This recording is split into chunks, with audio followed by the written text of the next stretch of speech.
If if we get a little chaotic up here, it's not Ann's fault. Anybody that knows me, I gave her things to put up on the screen on Tuesday. Sometimes my stuff changes on Sunday morning at 10:15. So they may be a little bit out of line or out of sequence. But we're going to be in 1 Corinthians chapter 10. And I want to ask you something. Our lives are full of things that warn us about something, okay? And you and I all know some of those warning signs. This text, the first part of this text, is about God's warnings to us. It's what He tells us from the past. That's why I picked Romans chapter 15 to read, because it tells us the things written in the past were written for our learning, okay? Written to teach us. We better not miss the warning. Better heed them. Sometimes we ignore them. We got some warnings. Warning, ask Mark if this is a sign that you ought to pay attention to if it comes up someday. Put up another one. You know, here, danger, keep out. I saw one sign. I thought I was going to put it up, and I was saying, if my dog doesn't get you, my 45 will. I thought, probably not one I'll put up, but that reminds me of that warning sign. Put up another one. Danger. That could mean anything. Just you know that whatever's behind that sign, you better stay away from. Another one. Attention, please. Okay? Another one. I think we got one more. Danger, explosives. I never have seen one of these signs before, but if I saw that sign somewhere, I would look at it and say, you know, maybe I ought to pay attention to what I'm standing on. Maybe there's something I shouldn't be standing on, right? I'm going to heed them. There's signs that we didn't put up. You know, do not text and drive. How many of you have ever been behind someone and they're going like this? Or have you been that person going like this? And you think, that person not reading the signs. The signs say don't text and drive. And I was behind a lady one day, and she was curb to curb almost. And I pulled up beside her, and she's like this. And she's going to town on that phone. And I think she's driving with her knees, I think. So, you know, there's all kinds of them. If you go to the beach, you know, danger rip currents. You know, we saw when Burrow was coming that people were swimming and people were dying from being in rip currents. So when you see a sign that tells you to pay attention, you have two choices to make. You're either going to adhere to that sign and you're going to pay attention to it, or you're just going to ignore it. I think probably when we come up to the warnings that God gives us, we probably shouldn't ignore them. Would you say that's true? We're going to pick out a couple of verses that I want to read beforehand. I want us to read the first 5 verses. I told Ann I may not do this, but I'm going to go ahead and read it because I want to set up what this is about. And I've got plenty of time, so y'all are on the hook, so it doesn't matter. Look at the first 5 verses of chapter 10. It says, "For I don't want you to be ignorant of the fact, brothers and sisters, that our ancestors were all under the cloud, and they all passed through the sea. They were all baptized into Moses in the cloud and in the sea. They all ate the same spiritual food and drank the same spiritual drink. For they drank from the spiritual rock that accompanied them, and that rock was Christ. Nevertheless, God was not pleased with most of them, and their bodies were scattered in the wilderness." A couple of things here. God had a plan. His plan including bringing Jesus from a nation of people who did not want to be part of the plan. Mostly. They were going to know that God was with them. His presence was always evident with them. They had a pillar of cloud, pillar of fire. There was always things that were going on, and they knew God was there. You know, when He splits the Red Sea, it's pretty hard to say, you know, it just happened to be luck. Something happened. And then the left, they were going to see always the power of God.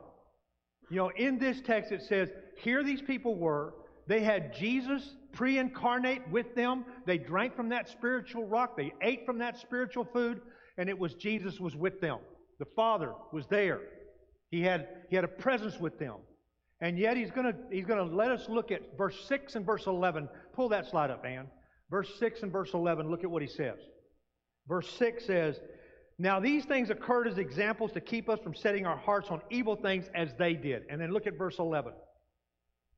These things happened to them as examples and were written down as warnings to us on whom the culmination of the age is to come. A warning signs. 4 of them in this text. There's 4 of them here. We're going to look at all 4 of them. I'm not going to get into the Old Testament part. I'm going to tell you what the story is behind what the warning is and why it's so important. He tells us in verse 11 that these things were written down as warnings.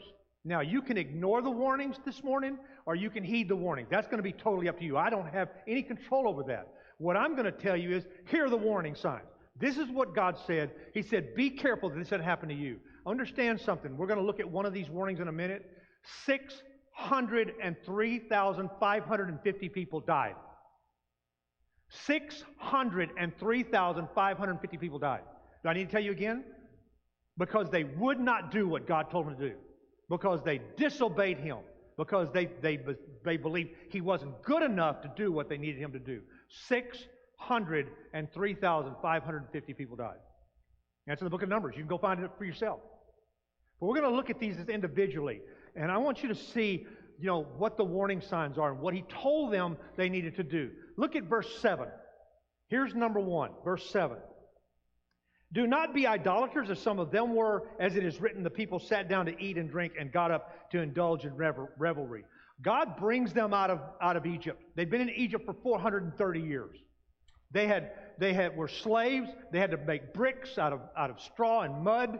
And Moses comes along, and Moses is going to be their deliverer.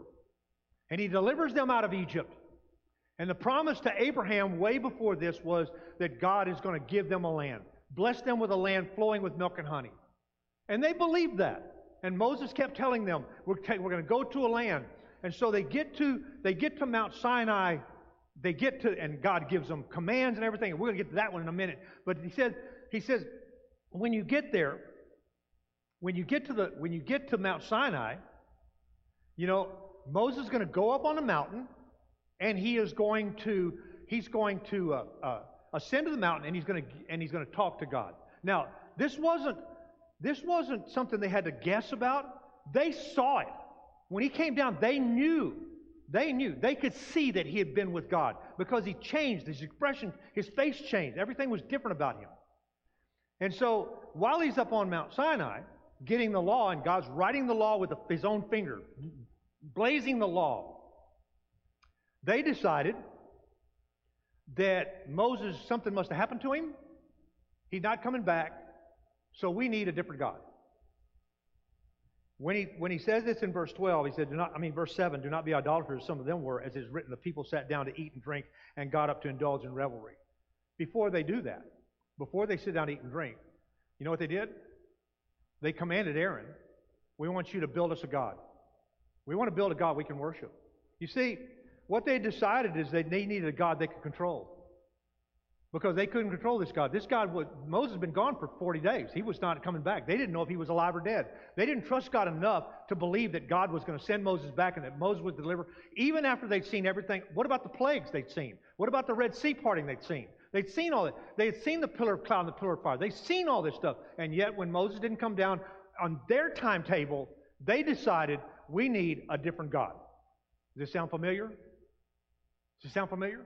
Have people in our lives today that God's not good enough. He doesn't do what I want. He doesn't do when I want it. And in a timely fashion, I asked Him for a car and He didn't give me one. I asked Him for a better job and I'm still stuck in the same old rat hole I was before.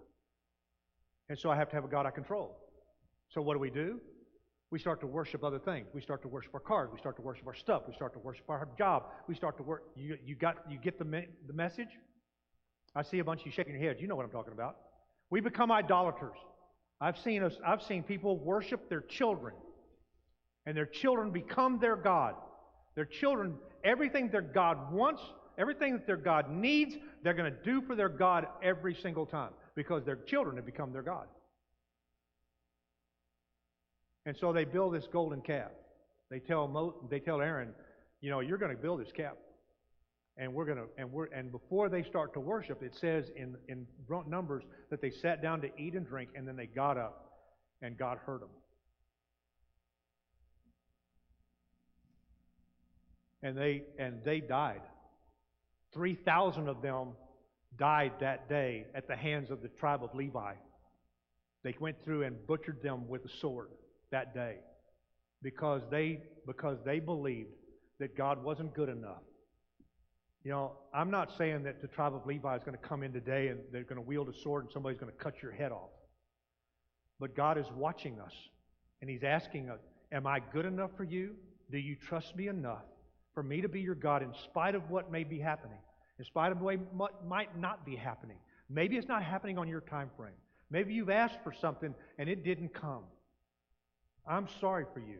I'm sorry for me. But if this warning doesn't tell you, there's high explosives here, guys. This is danger. Danger. Danger. Be careful, because God's telling us, do not be idolaters. Find out in your life what you created as a God. When Moses comes down, God says, get out of my way. I'm going to wipe them out. I'm going to create you a great nation. And Moses changes God's mind. Okay? Changes his mind for him. And he comes down and he asks who's going to stand with him. And he goes to Aaron. And you know what Aaron tells him? Well, we threw this gold in this fire and this calf jumped out. I'm not kidding you. Go read the text. This is what he said. These people died because they did not believe that God was good enough and they needed one for themselves, one they could control. Look at the second one. Look at verse 8.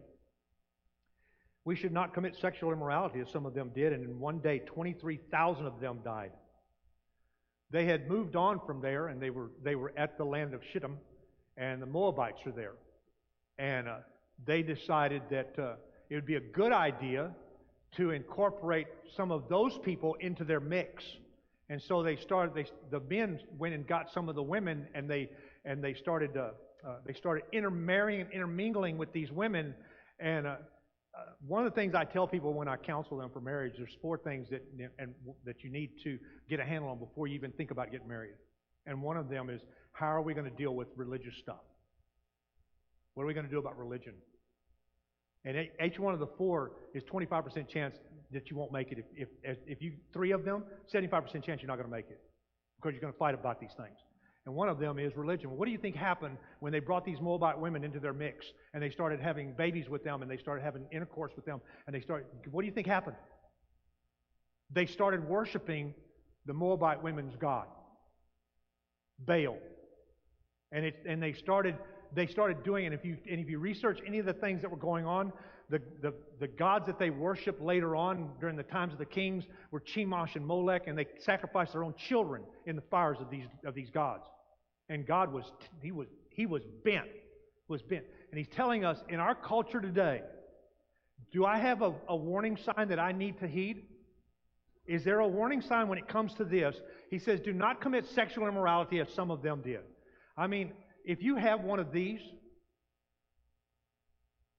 in about 5 seconds, you can get to a place on it that you should not be. You understand what I'm saying?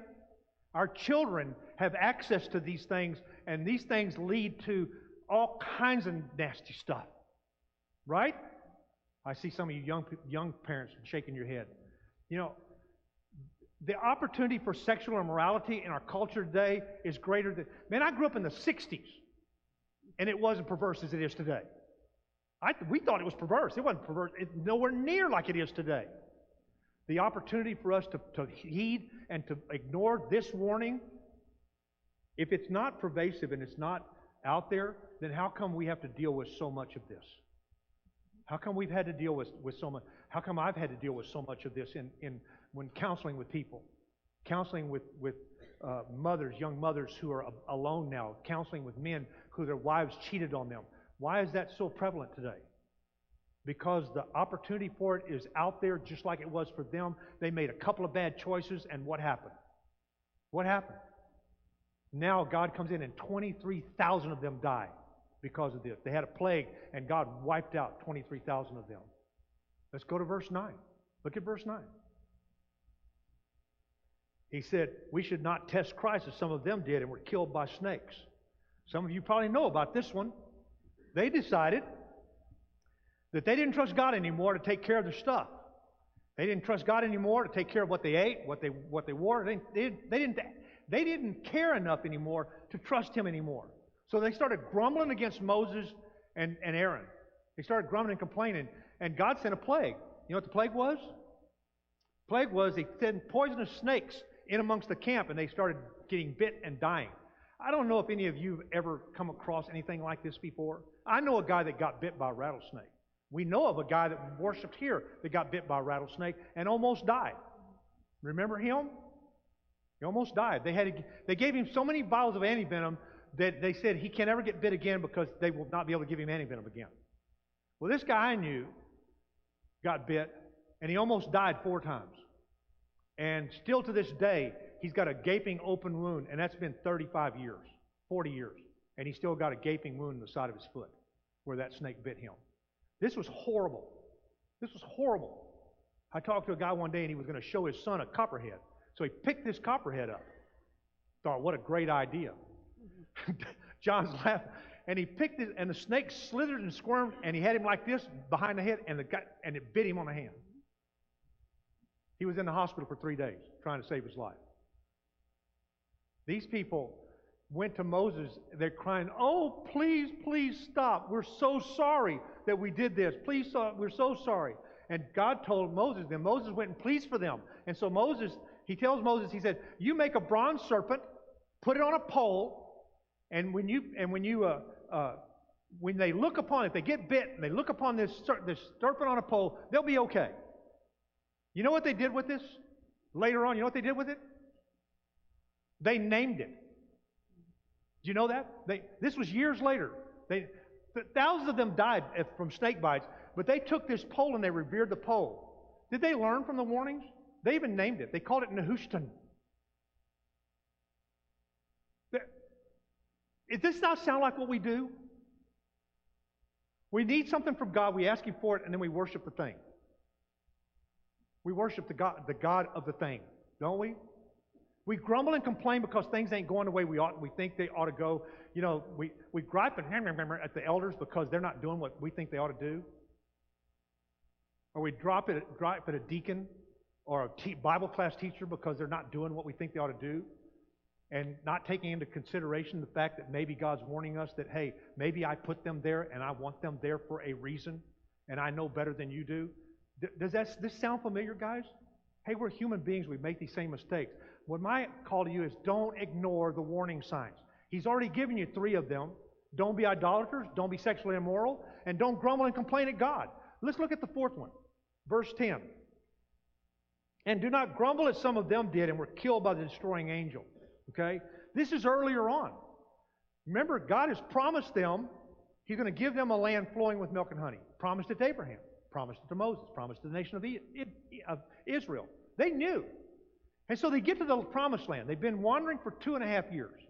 2.5 years they've been wandering. And they get to the promised land. And God tells them, go take the land. It's your land.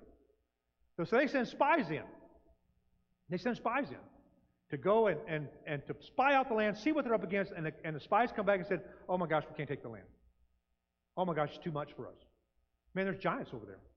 There's great walled city. We look like grasshoppers against these guys. You know, we can't go. We can't. And only 2 of them. Joshua and Caleb, the only one. And they say, we can take the land. We can go. God said we can go. And they don't. And God gets angry. And that part of their excuse is, well, you know, if we go over there, these people are going to have their way with our children. And our children will be affected by this. No, we can't do this. We can't go. No, we can't. We're not going to go. Please, we're not going to. They weren't that nice. They wanted to stone Joshua and Caleb. And so when you look at this and you say, okay, what happens? God gets angry. And He says, and if you want to go back in the text and look at it, it's back in the book of Exodus, and you go back and you know what God told him? He said, I'll show you my power. I'm going to give this land to your children. And He said, I'm going to kill every single one of you over the age of 20. Is that a high explosive sign or not? Danger, electric, is this? He said, I'm going to kill every one of you over the age of 20. And 603,550 people die in the next 37 and a half years. When they come back to the promised land the next time, guess who walks in? Guess who goes in? Their children take the land. because they did not heed the warnings from God. God said, I've got this. Do you believe God's got this today? Do you believe if you see a sign, and can you put up one of those signs again? Put up that high explosive sign. There you go. Do you believe that sign? You believe that? If you saw, if you see that sign, would you say, maybe I need to pay attention? Would you say that? Absolutely. You know why? Because you're a smart guy. You're not stupid. Put up another one.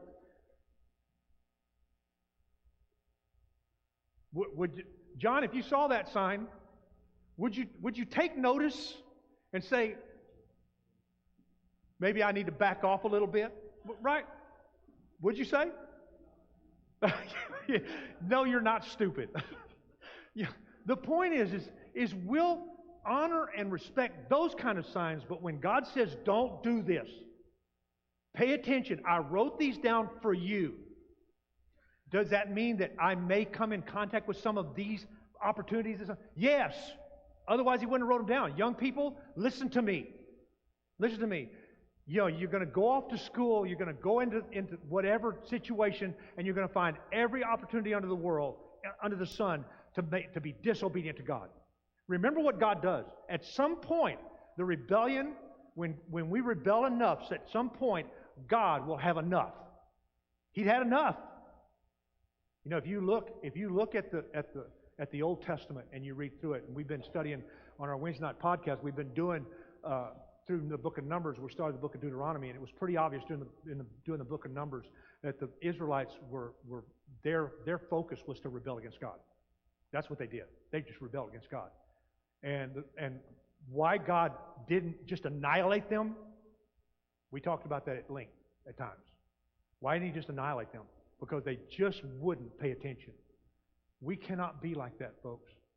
We cannot be folks that are going to ignore the obvious warnings that God puts out there. Think about this. Think about this text when you have opportunities this school year, when you're in school, especially if you're teenagers and you're going to high school. I remember my son coming home bleeding almost every day. I remember one day we went to Long John Silver's, and we're waiting on Paul, and he showed up, and he sits across, and he looked like somebody had beat the garbage out of him. I said, "What in the world happened to you?" And he said, "Thomas Marchbanks happened to me." Thomas Marchbanks was the starting defensive lineman, and Paul was an offensive lineman, and he had to go up against Thomas Marchbanks. He was all district, all whatever, and he had just beat the garbage out of Paul. And he looked at it. Sometimes Satan's going to beat the garbage out of you. Sometimes he's going to beat you up. And you're going to stand in front of God, and God's going to say, I got this. It's okay, I got this. You got to trust Him. You have to trust Him. If you don't, you're going to fall just like they did. We're going to fall just like they did. This church will fall just like they did if we don't pay attention to what He's telling us here. There are warning signs all around us. You see those warning signs, and you're going to go, and now when you start driving today, going home, you're going to start to pay attention to some of the warning signs, aren't you? Some we didn't put up, because there's stop signs, and if you ignore, there's a sign right over here on Laurent. It says, do not, no cell phone use in a school zone. Try letting a cop catch you on your cell phone in that school zone and see what happens. I didn't have that happen to me, but I know somebody that it did happen to. They gave them like a $200 ticket, $250 ticket, because they caught them on their cell phone in a school zone. Ignore the signs, see what happens. I have ignored speed signs before. Those are not suggestions, guys. You understand? Speed limit signs are not suggestions. They're there for a reason. You don't have to like it. You don't have to like that it's 35 miles an hour in a zone you think ought to be 50. You can't go 50. There's a warning there, right? These are not suggestions. These are warnings. Don't do this. If you do, I will not be mocked. Don't test me. Don't test me. Remember what he said here, then look at verse 12. Here's your invitation, guys. Verse 12. If you think you're standing firm, be careful that you don't fall. And I started this thing with God had a plan. God had a presence and God had a power in their lives. They knew that. They've been told that for 400 years. For longer than that, they've been told that. Well, guess what? We've been told that too. We're part of the plan. If we're part of the church, we're part of the plan. The plan was to bring Jesus. He did that. The plan was to create a gathering of people, His people. He's done that. We're part of that plan. And if we really look really close, you know what? We have the presence of God because we have the Spirit living within us. And He said, and the power of God is there. Okay? And look at what He says. He says, if you think you are standing firm, be careful that you don't fall. No temptation has overtaken you except what is common to mankind, and God is faithful. I think what He's saying in this text is, these things happen to them, they can happen to you too. This is common stuff. This is going to happen. But God was always there for them to lead them out of harm's way, was He not? They just didn't give Him the chance. They got full of themselves, decided they knew better, and decided, we're going to do it our way. When you do that, this is what's going to happen. And He said, He will not let you be tempted beyond what you can bear, but when you are tempted, you will also provide a way out so that you can endure it. You know what this tells me? My God knows me, loves me, is going to take care of me. It may not always go good for me. I'm going to make some mistakes. I'm going to do some things I shouldn't do, but God's going to always be there because He's my Father. And I see a bunch of families out here, a bunch of kids out here, and I know that parents out here, you want what's best for your kids. You want to do the right things for your kids. You don't want to harm them. You don't want to hurt them. You want them to grow up and to be successful, right? I can't tell you how proud I am when one of my sons gets up here or one of my sons in the back doing what he does, and how proud I am of these guys and what they've done. I know they trust God. I know they believe in God. I know they love God. That far goes away from what we were doing. The point here is that He will not let me be tempted. He has got this. He had those people. All they had to do is listen to Him. He's got us, guys. If you want a relationship with Him, and if you don't know how to get it, come talk to one of us. Talk to any of us. I will show you how to have a relationship with Him. How to make sure you can heed the warning signs and know what they are when you see them. Sadly, so many people in the world today are ignoring them so much that they don't even recognize the warning signs anymore. It looks so much like the world and so normal. I guess that's the word. The world today looks normal, doesn't it? To them. It doesn't to me, it doesn't to you, but it does to them. And so now they look at it and say, well, this is normal behavior. It's okay to do this or do that. No, it's not. God says, I got this. I'm going to take care of it. So if you want that kind of relationship where God can teach you what the warning signs are, He can help you to find them, He can help you navigate through them, help you to make the right decisions when times come. Because that's what He says He'll do. He says, be careful that you don't think you're standing firm or you fall. I need God every day. So do you, don't you? I need Him every day. I need Him to help me navigate through all this stuff every single day. And He promised me in this fact He will. That He will help me navigate through it. So young people, when you go out there and you go out in harm's way, remember who's the only one that can help you. Mom and Daddy are not going to be able to help after a while. They're not going to be there anymore to help after a while. Only God is out there always. If you want a relationship with us, if you want a relationship with Him, and want a relationship with this church, or just want to, just need to talk, we're going to offer a song, we're going to sing this song, giving you opportunity to do that. So we invite you this morning to come while we stand and sing.